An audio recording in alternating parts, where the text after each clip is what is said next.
All right, I want to show you how I do vegetable juices, Aajonus style. So I want to make a batch of juice and be able to drink it for several days after I made the batch, because Aajonus recommends only having small amounts of juice at a time, maybe like 8 ounces. You'll see my little jars. It's just a cup, not a pint. And so to preserve it, he suggests a certain method, which I'll show you. And then I'll show you the ingredients. This is the most popular one recommended. There's 3. I have 3 of these because they were small. Probably could do 3 or 4. Usually I only do 2 in my batch, but these were small.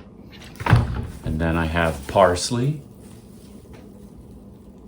And I have 3 of those. Normally I only do 2, but these were small also. So celery parsley. Parsley is very alkalinizing and a healing herb, apparently. I feel good. Celery is loaded with natural salts. And you know, there's a celery craze right now. But they're doing 16 ounces or more at a time. This is a lot of juice at one time. Maybe too much sugar, just too much cleansing at once. I've done that. It's not pleasant. So, I would say don't go to extremes. If you're going to change your health, do things gradually and go for the long run change. Don't do this thing that we've all done where you treat yourself to treats that are not good for you and then you try to make up with it by extreme measures in so-called healthy things. For the parsley, I'm just going to use cold water and open it up and rinse it off. We're not trying to really clean it for dirt because we like dirt, but often there is sandy dirt in these vegetables, and we don't want that in our juice. So I just rinse it and throw it up in the dish rack. And with the celery, just break it apart and rinse each one real quick and throw it in the dish rack. There's a lot of dirt and sand in this part right here. I go in there with my thumb. So while I'm doing this, I'd like to point out that it's important to have the juice at a different time than your meat and dairy, because meat and dairy require an acidic environment to digest properly, and the juice will alkalinize the digestive tract for up to 5 hours. So this is why Aajonus recommends, if you're going to have vegetables for a meal, to have it at the last meal of the day, because then you have until morning to process that, and then in the morning you would have meat and dairy again, for example. Other times in his books he recommends leaving an hour or so between one or the other. He also recommends not eating cooked and raw meat at the same time. So these are food combination tips. I usually wait at least 2 hours after I eat meat and dairy before I have a juice.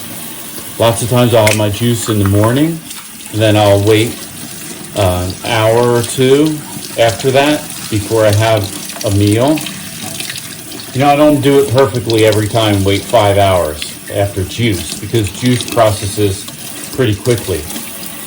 The 5 hours, I think, had to do with a vegetable meal that would take longer to go through the system. So this is midday right now. I had a meat and dairy meal about 3 hours ago.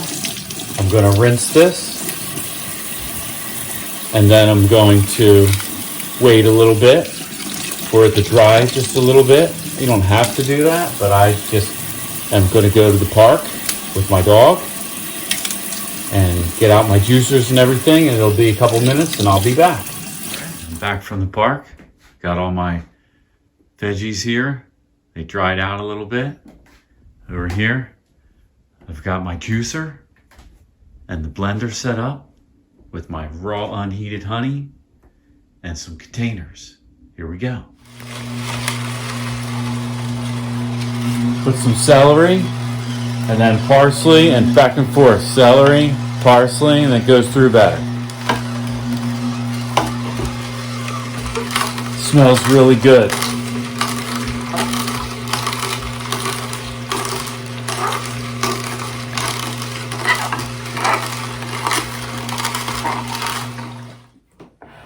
So once I get a little bit of juice, like maybe that much, I pour this into the blender. And I take unheated honey and add 1 to 2 tablespoons.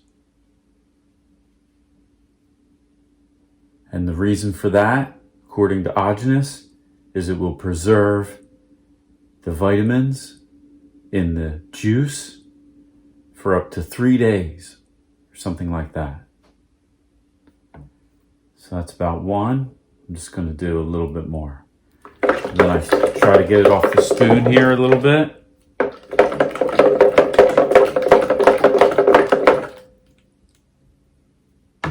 Okay.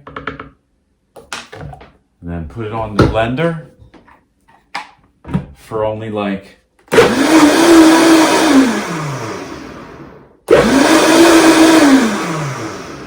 a couple seconds. Then I'll finish juicing.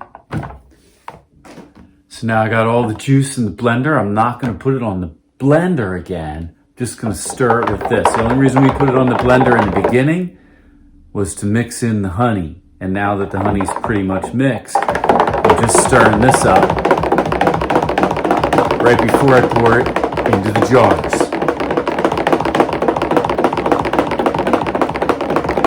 So the important part about pouring is to go all the way up to the top, because the less air gap you have, the more it's going to be preserved. All right, here is the result. It looks beautiful. I got 5 8-ounce jars, and I had a lot this time. This is more than I usually make. So I'm actually going to drink 16 ounces or a pint of it right now. I'll put the rest of this in the fridge. There it is, stowed nicely away in the fridge. And each morning, I'm gonna get one of those out and drink it first thing in the morning. It's refreshing.